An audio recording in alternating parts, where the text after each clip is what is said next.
দৃষ্টিভঙ্গি এবং ব্যবহারের পরিবর্তন করতে হয়। সেই জন্য শিক্ষার মাধ্যমে জাতীয় দর্শনের পরিবর্তন, এই কথাটা বা পুনর্নির্মাণ একটু মোটামুটি ঠিক আছে। এখানে আমরা আসলে কি করতে চাই? 24 অভ্যুত্থানের পরে আমাদের প্রত্যাশা কি, জাতীয় জীবনে তারুণ্যের ভাবনা কি, এবং আগামী দিনে আমাদের এই জাতিকে অগ্রগতির দিকে নিয়ে যেতে চাইলে, টেকসই উন্নয়ন করতে চাইলে সর্বক্ষেত্রে, তাহলে আমাদের সেই ভাবনাকে গুরুত্ব দিতে হবে। তার আগে জানতে হবে তাদের ভাবনাটা কি। সেই জন্য আমরা সমগ্র দেশে বিভিন্ন সেমিনার সিম্পোজিয়াম করে তারুণ্যের রাজনৈতিক ভাবনা জানতে চেয়েছি। আমি নিজেও কয়েকটি সেরকম করেছিলাম। সত্যিকার ভাবে বর্তমান জেনারেশনের যে চিন্তা চেতনা ভাবনা, সেটা আমাদের ওল্ড জেনারেশনের ওল্ড পলিটিশিয়ানদের চিন্তা চেতনাকে অনেকটা শিক্ষা দিয়েছে যে পরিবর্তন হওয়া প্রয়োজন।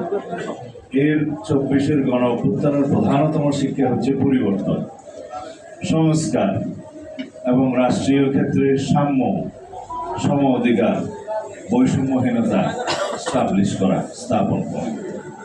এই পরিবর্তনগুলো আমাদের চোখ খুলে দিয়েছে।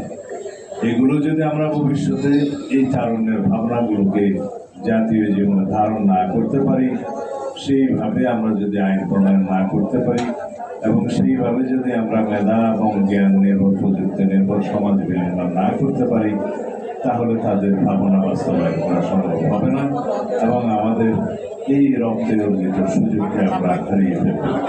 সেই জন্য আমাদের প্রত্যেককেই এত বেশি যত্নবান এবং আমাদেরকে এত বেশি দায়িত্বশীল হতে হবে যে সমাজের যে স্তরেই আমরা যে বা সমাজের যে প্ল্যাটফর্মে আমরা কাজ করি না কেন, সেটা সাংস্কৃতিক অঙ্গন হোক, শিক্ষাঙ্গন হোক, রাজনীতি হোক, প্রযুক্তি হোক, যেখানেই আমরা যে প্ল্যাটফর্মে কাজ করি না কেন, ওখান থেকে আমাদের সামাজিক দায়বদ্ধতা থেকে কাজ করতে হবে।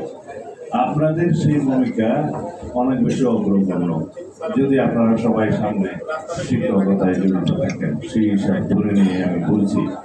কারণ যে তারুণ্যকে আপনারা পরিচালিত করবেন, সেই তারুণ্যকে আপনারা শিক্ষিত করে তুলবেন সেইভাবে। আমাদের জাতীয় জীবনে একটা ভাবনা আছে যে কর্মসংস্থানের জন্যই বা চাকরি করার জন্যই বোধহয় বিশ্ববিদ্যালয় বা অন্যান্য জায়গায় আমরা